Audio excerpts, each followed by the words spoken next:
Students, आज का हमारा टॉपिक है थर्मोडायनेमिक फिजिबिलिटी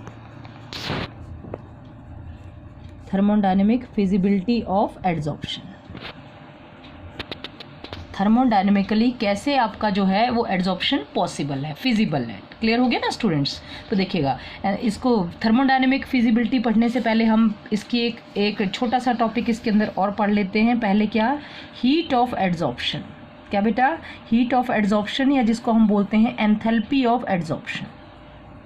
ठीक है, ये क्लियर हो जाएगा तो आगे आपको अच्छे से इसकी थर्मोडायनेमिक फिजिबिलिटी भी समझ में आ जाएगी। क्या होता है आपका हीट ऑफ एड्जॉर्प्शन? हम कहते हैं it is the amount of heat evolved. It is the amount of heat evolved when one mole of adsorbate आपके क्या क्या हो सकते हैं? गैस भी हो सकता है, लिक्विड भी हो सकता है। 1 mole of adsorbate adsorb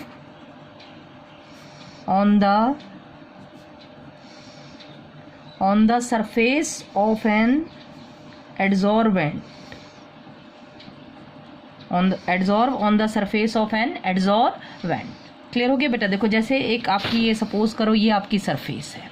ठीक है, ये किसकी सरफेस है? आपकी एड्सॉर्बेंट की। बार बार बता रही हूँ, जो अपनी जिसकी सरफेस पर एड्सॉर्प्शन टेक्स प्लेस होता है वो कहलाता है एड्सॉर्बेंट, जहाँ पर आकर पार्टिकल बैठते हैं आपके। ठीक है, तो ये आपका हो गया एड्सॉर्बेंट। अब सपोज करो ये आपके पार्टिकल हैं किसके? एड्सॉर्बेट के। किसके? एड्सॉर्बेट के। तो हमने कहा एड्सॉर्बेट कितना लिया हमने? 1 मोल। कितना? 1 मोल। क्लियर हो गया ना? कितने पार्टिकल बेटा? 6.022 इंटू 10⁻23 पार्टिकल। समझ गए ना 1 मोल का मतलब किसी भी चीज़ का? तो एड्सॉर्बेट के हमने 1 मोल पार्टिकल लिए। तो 1 मोल पार्टिकल जब क्या होते हैं आपके? एड्सॉर्ब होते हैं। कहाँ पर? एड्सॉर्बेंट की सरफेस पर। ये आपके एड्सॉर्ब हो गए 1 मोल पार्टिकल सरफेस के ऊपर। क्लियर हो गया? तो हमने कहा 1 मोल पार्टिकल जब आपके सरफेस पर एड्सॉर्ब होते हैं तो वहाँ से आपको पता है क्या रिलीज होती है? वहाँ से एनर्जी। क्या रिलीज होती है बेटा? एनर्जी। और उस जो एनर्जी रिलीज होती है उसी को हम बोलते हैं हीट ऑफ एड्सॉर्प्शन। क्या बोलते हैं उसको हम? Heat of adsorption. मीन्स आपका जो एड्सॉर्प्शन की प्रोसेस होती है उसके लिए आपका डेल्टा एच का साइन कैसा होता है? Negative. That is change in enthalpy. तो इसको हीट ऑफ एड्सॉर्प्शन या फिर इसको एंथैल्पी भी कह सकते हैं बेटा। Enthalpy of adsorption. जब कितने के लिए बात कर रहे हैं? 1 मोल।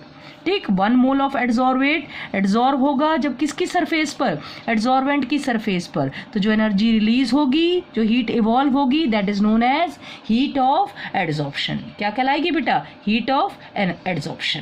क्लियर हो गया ना? तो आपने देख लिया यहाँ पे सरफेस एनर्जी आपकी डिक्रीज हो रही है। क्या डिक्रीज हो रही है? Surface energy. किसकी फॉर्म में? हीट की फॉर्म में। क्लियर है? अब जरा थर्मोडायनेमिक फिजिबिलिटी क्या है एड्सॉर्प्शन की, जरा ध्यान से देखिएगा। आप सब ने गिब्स इक्वेशन पढ़ी है, गिब्स हेल्महोल्ट्ज इक्वेशन। 11th में पढ़ी है ना बेटा सभी ने? गिब्स हेल्महोल्ट्ज इक्वेशन पढ़ी है कि नहीं? क्या होती है आपकी गिब्स हेल्महोल्ट्ज? Delta G. क्या होती है बेटा? Delta G equal to delta H minus T delta S. क्या होता है आपका? डेल्टा जी, अच्छे से विजिबल हो आपको? Delta G equal to delta H minus T delta S. तो वो इक्वेशन जिनके लिए डेल्टा जी का साइन आपका नेगेटिव आता है, ध्यान से सुनिएगा इस कॉन्सेप्ट को। जिन इक्वेशन के लिए डेल्टा जी का साइन नेगेटिव आता है वो रिएक्शन आपकी फिजिबल होती हैं। कैसी होती हैं बेटा? Feasible means spontaneous. तो चलिए अब जरा हम थर्मोडायनेमिक फिजिबिलिटी किसकी पढ़ रहे हैं? एड्सॉर्प्शन की। तो अभी थोड़ी देर पहले आपने पढ़ा कि हीट ऑफ एड्सॉर्प्शन मीन्स जब एड्सॉर्बेट के मॉलिक्यूल एड्सॉर्बेंट की सरफेस पर अटैच होते हैं तो एनर्जी रिलीज होती है। मीन्स फॉर एड्सॉर्प्शन आप क्या कहेंगे? For adsorption process delta H is equal to negative because process is exothermic. कैसी प्रोसेस है आपकी? एक्सोथर्मिक। तो डेल्टा एच का साइन कैसा हो जाएगा? नेगेटिव। चलिए अब ये फर्स्ट फैक्टर आपको क्लियर हो गया, ये नेगेटिव है। अब बात करते हैं डेल्टा एस की। What is delta S? तो डेल्टा एस को हम बोलते हैं बेटा एंट्रोपी चेंज। ठीक है कि नहीं? Entropy change. एंट्रोपी होती है, it is the measure of randomness और डिसऑर्डर। किसका मेजर होती है? रैंडमनेस और डिसऑर्डर। तो जरा ध्यान से सुनिएगा, आप जरा फिर से डायग्राम की तरफ देखिए। जब एड्सॉर्बेट के मॉलिक्यूल आपके यहाँ पर बॉन्ड नहीं बना रहे हैं एड्सॉर्बेंट के साथ, तब तक उनकी क्या है? एंट्रोपी बहुत ज़्यादा है, रैंडमनेस बहुत ज़्यादा, घूम रहे हैं इधर से उधर। क्या है? उनकी रैंडमनेस बहुत ज़्यादा है। लेकिन जैसे ही वो सरफेस पर आकर एड्सॉर्ब हो गए, मीन्स एड्सॉर्प्शन की प्रोसेस हुई, तो उनमें से बाहर क्या निकल गई? आप ही बताओ। एनर्जी निकल गई, और उनके अंदर क्या आ गई बेटा? स्टेबिलिटी। स्टेबिलिटी आ गई। तो बताओ अब रैंडमनेस या डिसऑर्डर बढ़ा कि घट गया? घट गया, क्योंकि अब वो एक जगह आके अटैच हो गए हैं, बॉन्ड बन गया है। समझ गए? तो एड्सॉर्प्शन की प्रोसेस में आपने क्या फाइंड आउट किया कि यहाँ एंट्रोपी पहले क्या थी आपकी? इनकी पहले एंट्रोपी आपने देखा रैंडमनेस ज़्यादा थी। एड्सॉर्बेंट तो फिर भी आपका क्या बोलते हैं, पार्टिकल क्लोजली पैक्ड है। लेकिन अगर हम एड्सॉर्बेट की बात करें तो मॉलिक्यूल रैंडम है आपके, लेकिन जैसे ही आपके बॉन्ड बनाते हैं ये एड्सॉर्बेंट के साथ, तो इनमें से एनर्जी रिलीज होती है और इनके अंदर स्टेबिलिटी आती है। जहाँ स्टेबिलिटी आ गई वहाँ डिसऑर्डर कम हो जाएगा। डिसऑर्डर कम आएगा तो आप बोलोगे डेल्टा एस का साइन कैसा जाएगा बेटा? नेगेटिव, मीन्स डिसऑर्डर कम है। और डेल्टा एस पॉजिटिव होता है तो मीन्स डिसऑर्डर ज़्यादा, तो यहाँ तो डिसऑर्डर घट रहा है, तो मीन्स डेल्टा एस का साइन आपका क्या हो गया? नेगेटिव। तो आप कहेंगे डेल्टा जी इक्वल टू, ये देखो ये फिर से लिख रही हूँ मैं, delta H minus T delta S. तो चलिएगा, डेल्टा एच का साइन आपका नेगेटिव है, ये बीच में आपका नेगेटिव साइन, और डेल्टा एस का साइन भी कैसा है बेटा? आपका नेगेटिव। तो देखो डेल्टा एच तो नेगेटिव ही रहा, लेकिन ये आपका T delta S negative negative कैसा हो गया बेटा? पॉजिटिव। कैसा हो गया? पॉजिटिव। समझ में आ रही है ना मेरी बात? तो अब आप देख लीजिए, ध्यान से सुनिएगा। अब आपका देखो टी डेल्टा एस पॉजिटिव है और डेल्टा एच कैसा है? नेगेटिव। तो आपको बताओ, आपको अगर एड्सॉर्प्शन को पॉसिबल करना है तो आपको डेल्टा जी कैसा चाहिए? नेगेटिव। तभी एड्सॉर्प्शन पॉसिबल होगा कि नहीं? जब डेल्टा जी का साइन कैसा चलेगा? आपका नेगेटिव। तो आपका डेल्टा जी का साइन तभी नेगेटिव हो सकता है जब delta H is greater than T delta S, then क्या बोलेंगे? एड्सॉर्प्शन इज फिजिबल, एड्सॉर्प्शन होगा। समझ गए कि नहीं? और अगर आपका कहीं टी डेल्टा एस बड़ा हो गया तो एड्सॉर्प्शन आपका फिजिबल नहीं होगा। तो देखो डेल्टा एच और डेल्टा एस तो हमें पता है, अब बचा एक ही फैक्टर टी। अगर टी कम होगा तो आपका डेल्टा एच बड़ा हो जाएगा और साइन नेगेटिव जाएगा, और अगर टी बड़ा कर दिया आपने तो टी डेल्टा एस बड़ा किससे? डेल्टा एच से। तो आप बोलोगे टी कैसा होगा? लो। तो हम लिखेंगे एट लो टेम्परेचर। कैसे टेम्परेचर पर बेटा? At low temperature adsorption is feasible. Low temperature क्या कहेंगे हम? Adsorption is feasible. Adsorption is feasible. देख लीजिएगा बेटा, समझ में आ गई ना बात? टेम्परेचर कैसा हो? लो। क्लियर हो गई मेरी बात कि नहीं? अब जरा एक चीज़ और, एक कॉन्सेप्ट और अच्छे से समझ लीजिएगा आप इसमें। तो आपका देखो, ये तो एब्जॉर्प्शन की बात होगी कि थर्मोडायनेमिक फिजिबिलिटी बता दी मैंने। कब होगा थर्मोडायनेमिकली फिजिबल? जब आपका delta H is greater than T delta S, तभी आपका डेल्टा जी का साइन नेगेटिव में जाएगा और आपकी प्रोसेस फिजिबल होगी। तो डेल्टा एच को टी डेल्टा एस से बड़ा करने के लिए आपका टेम्परेचर क्या होना चाहिए? लो। तो हम बोलेंगे at low temperature absorption is feasible. Clear हो गया ना बेटा? तो ये कॉन्सेप्ट बता दिया मैंने किसका? आपको थर्मोडायनेमिक फिजिबिलिटी ऑफ एड्सॉर्प्शन का, कि एड्सॉर्प्शन थर्मोडायनेमिकली आपका कैसे पॉसिबल होता है। चलिएगा अब अगले कॉन्सेप्ट की तरफ बढ़ते हैं हम। अब अगला टॉपिक है हमारा इस यूनिट का टाइप्स ऑफ एड्सॉर्प्शन। क्या है बेटा? Types of adsorption. एड्सॉर्प्शन कितने तरह का होता है आपका? चलिए अब हम डिटेल में पढ़ेंगे क्या? Types of adsorption. तो जरा बेटा ध्यान से सुनिएगा, मैंने आपको बार बार बताया है कि एड्सॉर्प्शन जब होता है तो कब होता है? जब अट्रैक्शन होता है किसके बीच में? एड्सॉर्बेट और एड्सॉर्बेंट के बीच में फोर्स ऑफ अट्रैक्शन आते हैं, तभी आपका एड्सॉर्प्शन पॉसिबल होता है। तभी आपका क्या पॉसिबल होता है? एड्सॉर्प्शन। ठीक है, तो अब बेटा आगे हम एड्सॉर्प्शन के टाइप पढ़ेंगे on the basis of force of interaction. किस तरह का फोर्स ऑफ इंटरैक्शन है और कौन से टाइप के आपके जो है वो एड्सॉर्प्शन पॉसिबल होगा। ठीक, तो हम पहले क्या लिखेंगे? Adsorption arise. Adsorption arise because of the attraction between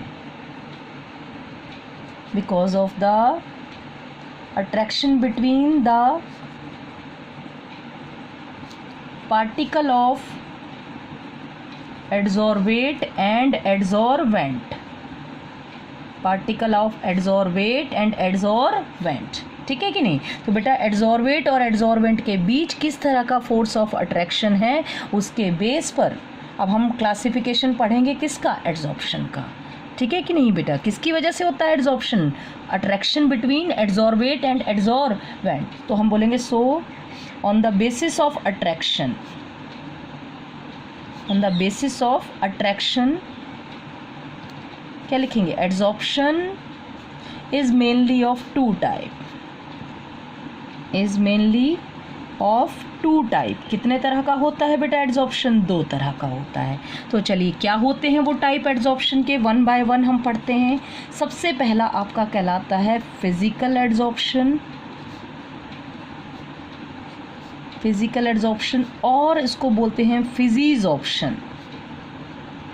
क्या कहते हैं बेटा, फिजिकल एड्सॉर्प्शन या फिर हम क्या बोलते हैं, फिजीजॉर्प्शन।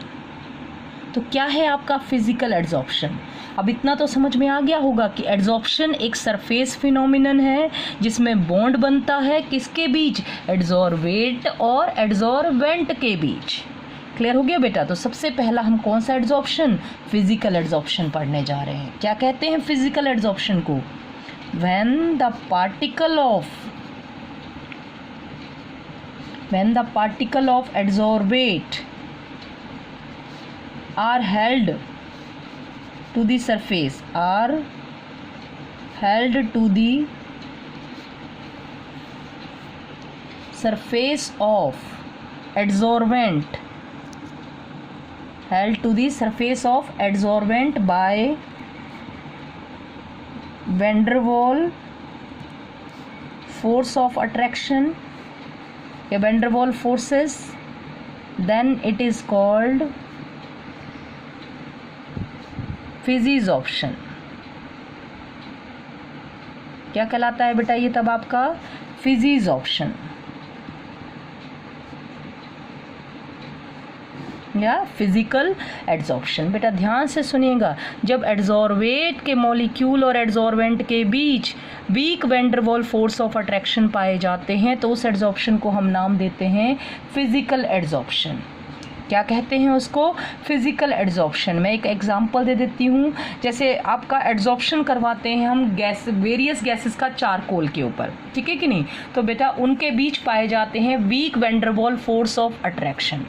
क्या पाए जाते हैं आपके जो गैसेस हैं उनके बीच और जो चारकोल की सरफेस के पार्टिकल है उनके बीच पाए जाते हैं weak van der Waals force of attraction. Clear. और इसको हम क्या बोलते हैं, जहाँ weak van der Waals force of attraction हो उस एड्सॉर्प्शन का नाम होता है फिजिकल एड्सॉर्प्शन। क्या नाम होता है बेटा उस एड्सॉर्प्शन का, फिजिकल एड्सॉर्प्शन।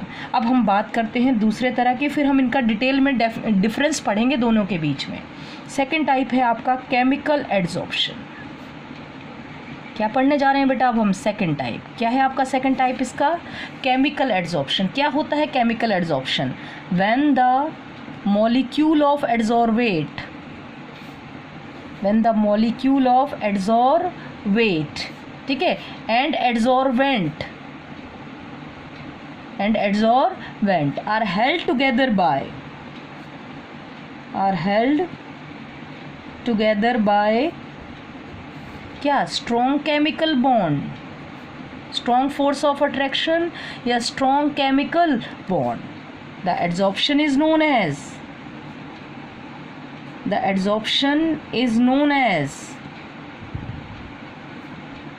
Chemical adsorption. क्या बोलते हैं बेटा उस एड्सॉर्प्शन को हम, केमिकल एड्सॉर्प्शन। जब आपका एड्सॉर्बेट और एड्सॉर्बेंट के बीच बनते हैं आपके कैसे बॉन्ड, स्ट्रॉन्ग केमिकल बॉन्ड, तो आपका एड्सॉर्प्शन कैसा कहलाता है, केमिकल एड्सॉर्प्शन। क्लियर हो गया ना बेटा। तो ये मैंने आपको बेसिक बता दिया फिजिकल और केमिकल एड्सॉर्प्शन का। अब हम इनके बीच में पढ़ेंगे difference between what, physical adsorption and chemical adsorption. तो चलिएगा बेटा अब हम दोनों के बीच के डिफरेंस पढ़ने जा रहे हैं। Difference between physisorption and chemisorption. ये इंपॉर्टेंट पॉइंट है बेटा, इसके बारे में कई बार आपका बोर्ड के एग्जाम में क्वेश्चन आ चुका है, डिफरेंस बिटवीन फिजिजॉर्प्शन एंड केमिजॉर्प्शन। ये दो टाइप हमने पढ़े किसके, एड्जॉर्प्शन के। किस बेस पर, on the basis of force of attraction. तो चलिएगा बेटा, सबसे फर्स्ट डिफरेंस के बारे में हम पढ़ते हैं। हम क्या कहते हैं, पहले मैं यहाँ पर लिख देती हूँ, आपका यहाँ लिखा मैंने फिजिजॉर्प्शन, और यहाँ पर आपका क्या ले लिया है हमने, केमिजॉर्प्शन। क्या ले लिया है बेटा, केमिजॉर्प्शन। ठीक, तो फर्स्ट पॉइंट क्या है आपका फिजिजॉर्प्शन का, चलिए देखिएगा। पहला पॉइंट तो आपका बेसिक अभी मैंने आपको बताया ही है, इन दोनों की डेफिनेशन में क्या बताया है बेटा, द मॉलिक्यूल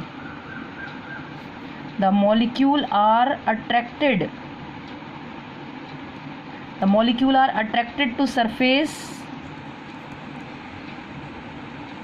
सिंपली बाय कौन से फोर्सेस, वैन डर वाल्स। ये फर्स्ट पॉइंट हो गया। इसमें यह भी आपको बताया ही, इसका फर्स्ट पॉइंट आप क्या कहेंगे, the molecules are held to the surface by कैसे बॉन्ड आपके, केमिकल बॉन्ड। इसमें केमिकल बॉन्ड बनते हैं एड्जॉर्बेट और एड्जॉर्बेंट के बीच, और इसमें होते हैं weak van der Waals force of attraction. ये तो फर्स्ट पॉइंट आप अभी थोड़ी देर पहले पढ़ के हटे हैं। चलिए अब सेकंड पॉइंट की तरफ बढ़ रहे हैं हम। इनके बीच का सेकंड पॉइंट क्या है डिफरेंस का, देखो ये क्या होता है, इट इज रिलेटिवली वीक। बताओ क्यों होता है ये रिलेटिवली वीक, क्योंकि weak van der Waals force of attraction है। हम क्या बोलेंगे इसके कंपैरिजन में करें, इसका सेकंड पॉइंट पढ़े तो ये क्या बोलेंगे, इट इज रिलेटिवली कैसा होता है बेटा, वीक की strong, it is relatively strong. क्यों, क्योंकि स्ट्रॉन्ग केमिकल बॉन्ड बनते हैं। चलिए अब थर्ड पॉइंट की तरफ बढ़ते हैं। आप बताइएगा जितना वीक बॉन्ड होगा एनर्जी उतनी कम रिलीज होगी। अभी थोड़ी देर पहले आपको मैंने एक टॉपिक पढ़ाया था, एंथैल्पी ऑफ एड्जॉर्प्शन, समझ गए। जब एड्जॉर्बेंट पर जुड़ता है तो एनर्जी रिलीज होती है, लेकिन जब वो आपस में अट्रैक्शन जो होता है, फोर्स ऑफ अट्रैक्शन, अगर वो वीक होगा, ठीक है, बॉन्ड स्ट्रॉन्ग नहीं बनेगा तो एनर्जी कम रिलीज होगी। तो हम बोलेंगे द हीट ऑफ एड्जॉर्प्शन, अभी बता दिया था आपको मैंने थोड़ी देर पहले, the heat of adsorption is low, और लाइज बिटवीन कितने के बीच होती है, इसके लिए फिजिकल के, lies between 20 to 40 kilojoule per mole. कितने के बीच होती है, 20 to 40 किलो जूल पर मोल। और अगर हम बात करें किसकी बेटा, केमिकल एड्जॉर्प्शन की, तो आपको पता है स्ट्रॉन्ग बॉन्ड बनेगा, तो जितना स्ट्रॉन्ग बॉन्ड बनेगा उतनी ज़्यादा स्टेबिलिटी, और स्टेबिलिटी एनर्जी के रेसिप्रोकल, तो क्या होगी, उतनी ज़्यादा एनर्जी रिलीज। तो आप बोलोगे the heat of adsorption is high, the heat of adsorption is high। क्यों हाई होती है, कितने के बीच होती है, lying between, ध्यान से देख लीजिएगा, इसी वैल्यू से ही पता लग रहा है, 40 to 200 किलो जूल पर मोल। कितनी, 40 to 200, और ये देखो ये कितनी है, 20 to 40। चलिए फोर्थ पॉइंट की तरफ बढ़ते हैं बेटा। फिजिजॉर्प्शन में वीक बॉन्ड बनते हैं, तो टेम्परेचर बढ़ा दोगे तो एड्जॉर्बेट के मॉलिक्यूल एड्जॉर्बेंट की सरफेस से गायब हो जाएंगे। मींस कैसा है, इरिवर्सिबल। पहले आप एड्जॉर्ब करवा सकते हो, फिर उसका डिजॉर्प्शन करवा सकते हैं। तो हम बोलेंगे इट इज़, कैसी प्रोसेस आपकी, it is reversible, it is reversible. अब आपको पता है केमिजॉर्प्शन में कैसे बॉन्ड बनते हैं, स्ट्रॉन्ग बॉन्ड। तो एक बार प्रोडक्ट फॉर्म कर दिया तो वापस आप रिएक्शन को बैक डायरेक्शन में नहीं ले जा सकते हैं। तो हम क्या कहेंगे इसके बारे में, it is irreversible, it is irreversible.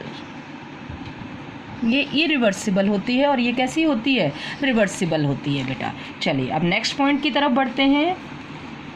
Fifth point, it involve the formation of multi-layer of adsorbed particle,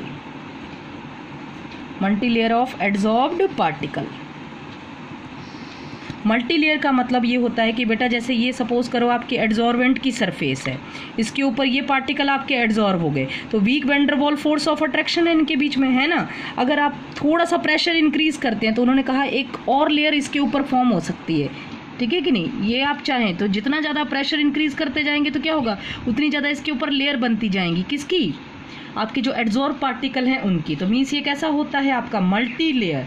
लेकिन अगर हम बात करें केमिकल बॉन्ड की, तो केमिकल बॉन्ड में तो कोई वीक फोर्स ऑफ अट्रैक्शन थोड़ी ना है कि जो पहले फर्स्ट लेयर से बने वो सेकंड से भी वीक फोर्स ऑफ अट्रैक्शन बनते जा, नहीं। तो अगर आपका स्ट्रॉन्ग बॉन्ड बन रहा है तो ये अगर आपकी लेयर है तो ये आपका देखो, ये आपका ये किसका पार्टिकल है आपका, ये आपका एड्जॉर्बेंट का है, तो ये ऊपर किसका आ गया, एड्जॉर्बेंट, ये एड्जॉर्बेंट तो ये एड्जॉर्बेट, समझ गए ना। तो इसके ऊपर क्या होता है आपकी मोनो लेयर की फॉर्मेशन होती है, मल्टी लेयर की पॉसिबिलिटी नहीं है बेटा। तो हम क्या कहेंगे, फिफ्थ पॉइंट इसको बोलेंगे इट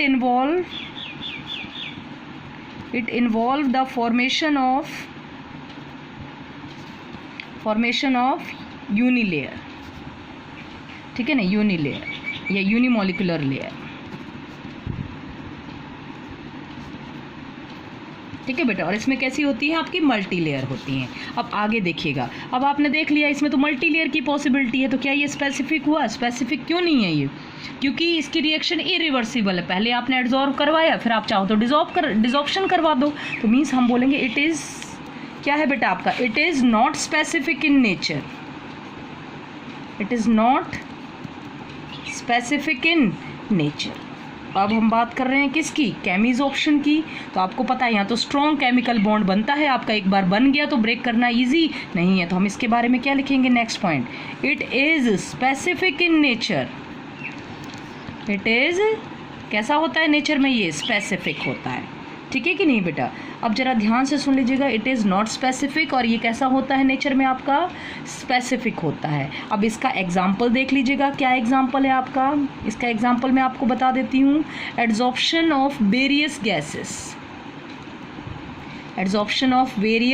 गैसेस ऑन चारकोल, ठीक है। चारकोल की सरफेस पर वेरियस गैसेस का एड्जॉर्प्शन, ये आपका फिजिजॉर्प्शन का एग्जांपल होता है, क्योंकि इसमें चारकोल की सरफेस और जो आपकी गैसेस के मॉलिक्यूल है उनके बीच बनते हैं weak van der Waals force of attraction.